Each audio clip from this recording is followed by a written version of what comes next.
شیطان کی دعوت 4 چیزوں سے چلتی ہے: حکومت سے، طاقت سے، پیسے سے، عورت سے۔ غلط عورت، بری نہیں، غلط عورت۔ الدنیا کلھا متاع وخیر متاعها المرأة الصالحة، دنیا مختصر سامان زندگی ہے اور اس کی سب سے اعلیٰ درجے کی چیز نیک عورت ہے۔ النساء سے مراد ہے غلط عورت۔ حبب الی صالح، مجھے 3 باتیں پسند ہیں: خوشبو، عورت سے کیا مراد ہے؟ بیویاں اور میری آنکھوں کی ٹھنڈک نماز۔ تو 4 باتوں سے باطل پھیلتا ہے۔ یہ ساری چیزیں میرا استنباط ہے جو میں نے حدیث سے لیا، قرآن سے لیا۔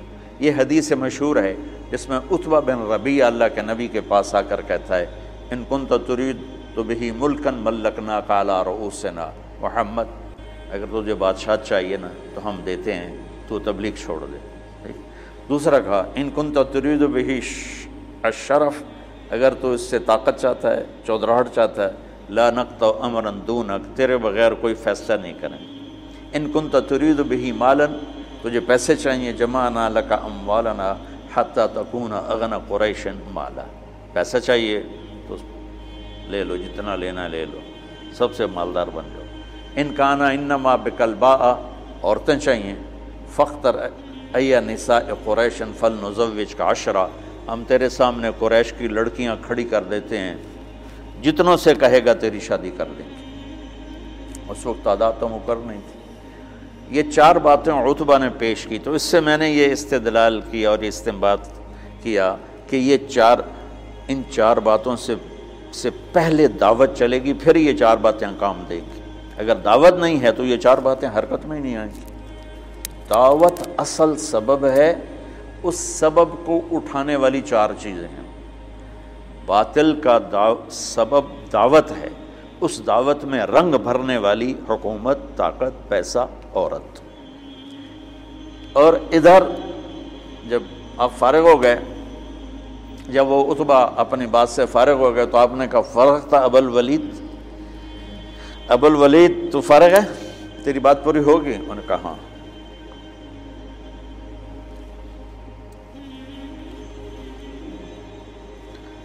عتبہ ایسے بیٹھا ہوا تھا، ایسے یوں کر کے، دیکھ رہے ہو، اس طرح بیٹھا ہوا تھا۔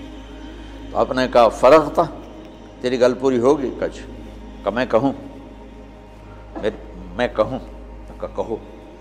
تو آپ نے کہا: بسم اللہ الرحمن الرحیم۔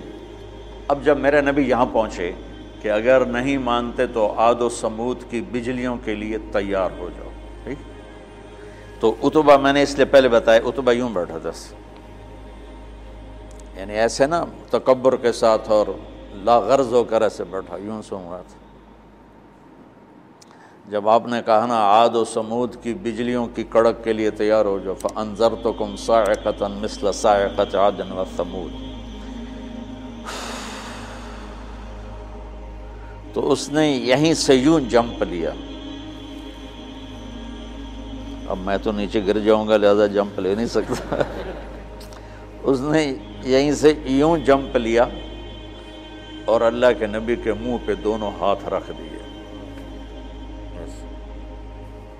ناشدتک الرحم، کہ تجھے رشتوں کا واسطہ، تجھے رشتوں کی قسم، آگے کچھ نہ کہنا، آگے کچھ نہ کہنا، چپ ہو جاؤ، چپ ہو جاؤ۔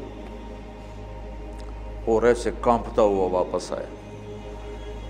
ابو جہل کہنے لگا جیسے گیا تھا ویسے نہیں آ رہا، تو آ کر کہنے لگا: یا معشر قریش اطیعونی اليوم وعصونی فیما بعد، آج میری مان لو پھر کبھی نہ ماننا، اس آدمی کو چھوڑ دو، اگر یہ کامیاب ہو گیا تو یہ قریش ہے، اس کی عزت تمہاری عزت ہے، اور اگر غیروں نے اس کو مٹا دیا تو غیروں کے ذمے تم بچ جاؤ، وہ تمہیں عاد و سمود کی بجلیوں کی کڑک سے ڈرا رہا ہے، اور تمہیں پتہ ہے جب محمد بولتا ہے تو سچ بولتا ہے۔